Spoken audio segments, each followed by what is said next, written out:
Alright, so here's a bit of instruction on how to translate your script for your short film into French. Okay, so the very first thing you need to do is you need to write your script in full in English first. Okay, so for example, for this, for the purpose of this demonstration, my sentence is, a scary man walks towards the door and the lady screams. Okay, so once we've got the text in English, we'll go sentence by sentence, in your case, where you've written a whole script. And step one is to identify all the nouns, so all of the person, the place, or the thing that's in your text, okay? Then what we're going to do, as I'm going to show you, we're going to use a dictionary or wordreference.com to translate these, and we're going to make note of the gender, okay? So we learnt that every single noun in French is either masculine or feminine. That's important, okay, as we know for adjectives, for articles, so we're going to make note of those as we go. So I've identified in my sentence all of the nouns, okay? Man is a noun, it's a person. Door is a noun, it's a thing. And lady is a noun, again, it's a person. Okay, so I've identified those.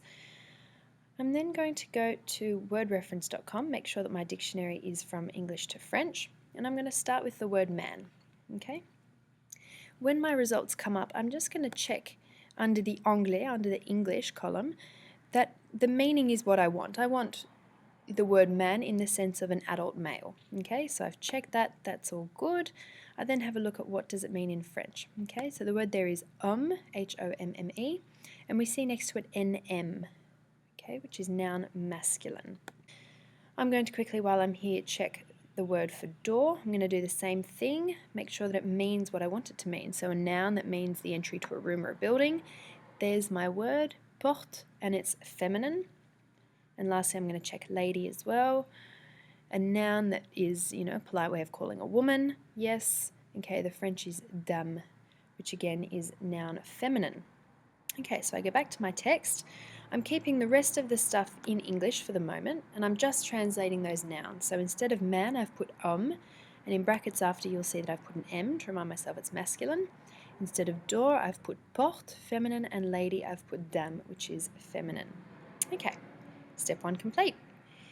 The next thing that you need to do when you're translating is to now translate the words like the, an, a, or some. Remember those articles that we learnt, which is like le, la, l apostrophe, les, or un, une, and des. I can now do them because I know that they're dependent on the gender of the noun, and I've just figured out the gender of the noun. So I highlight a, the, and the is what I need to translate. A is going to be masculine because man is a masculine noun. Okay, door is going to, the has to be in the feminine version, as well as for lady, the lady, because they're both feminine nouns. So I'm going to go back to my notes, which I know. Un is masculine and la is the feminine. Okay, so then I'm just going to translate those. All right, once that's done, we're going to move to step two. For step two, we're going to identify all the adjectives, so any describing words in our English text.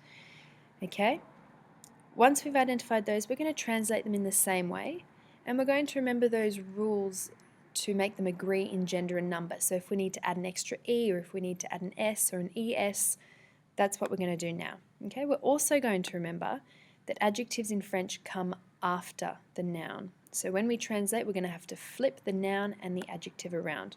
Okay, you're about to see that. So, okay, my first one is scary. So I look up the word for scary, an adjective meaning frightening. Now it comes up with a few different options. I can take any of those as in my adjective to mean scary, but just for this purpose, I'm just going to use the first one, okay, just because. So effrayant. I'm going to come back to my text where I've identified a scary man walks towards the lady, walks towards the door and the lady screams, and I'm going to put in my word effrayant, and you'll see there that I've put homme before effrayant. Okay, I've switched man and scary around in French. Then we come to step three. In step three, you need to identify all of the verbs, so any action words in your text. We're going to first translate these using a dictionary or word reference. Okay, so we're going to look up, for example, in my sentence, we're going to look up the word to walk. Okay, even though it says walks, we're going to look up to walk and to scream. Okay, so we're going to look those up first and find out what they mean in French. Okay, so I'm going to look up the word walk. I look for the little V or the VI or the VTR you might sometimes see. Okay, just ignore the R, the I or the TR. Just look for the V, and there's the word in French. Okay, to travel on foot means marcher. I can't just put marcher because that means to walk, and I want to say the scary man walks.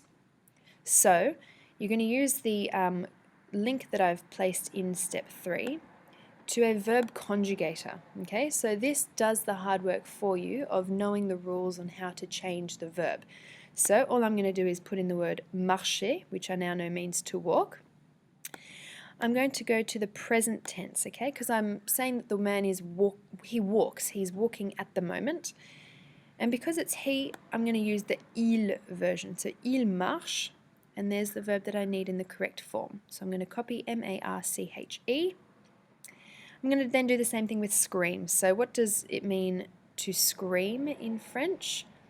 Okay, the first one you'll see is a noun. Okay, so a scream, somebody's scream, but I want the verb that somebody is screaming. So I go down to the V, means to yell or to shout, correct?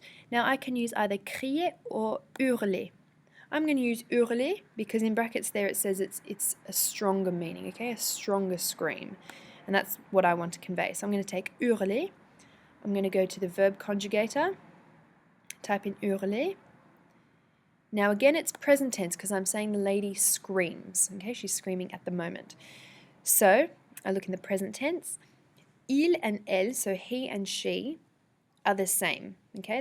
They don't write both he and she on this website, they just use the il, but that's the version. So H-U-R-L-E is the version that I need, okay? I'm going to copy that, and then I'm going to go back to my text, and I'm going to translate that. So, okay, you can see that we're really getting through the text. We've now got un homme effrayant marche towards la porte and la dame hurle. Okay, we've only got a tiny bit left to translate and then this sentence is perfect. So, step 4, right? Whatever's left in the sentence at this point that still needs to be translated is likely going to be something like a preposition, okay, which tells you the location of something or the position of something, an adverb or some other type of speech. But the nice part is they're really easy to translate, okay? We've done the hardest part. All we need to do is put these words into word reference and then put them into our text. So we've got towards and the word and left to translate in this text. So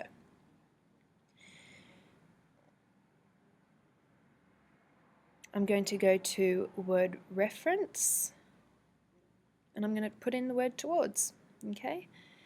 You'll see there that it identifies it as a preposition, okay, if you're curious what part of speech, but there's the word there, V-E-R-S, vers, okay? I'm also going to look up while I'm here the word and, okay, the part of speech is a conjunction. If you're interested, it's there, okay, and we have et. So I'm going to go back to my original sentence, okay, and I'm going to change the word towards and the word and to vers and et. And there you go, there's the full sentence translated perfectly into French. Un homme effrayant marche vers la porte et la dame hurle. Okay, so that's the basic. I want you in your groups to do as much of this as you possibly can, translating your text, so that when we do workshops, I can sit down with you and just correct and tweak a tiny few things so that it's absolutely perfect. Okay, good luck.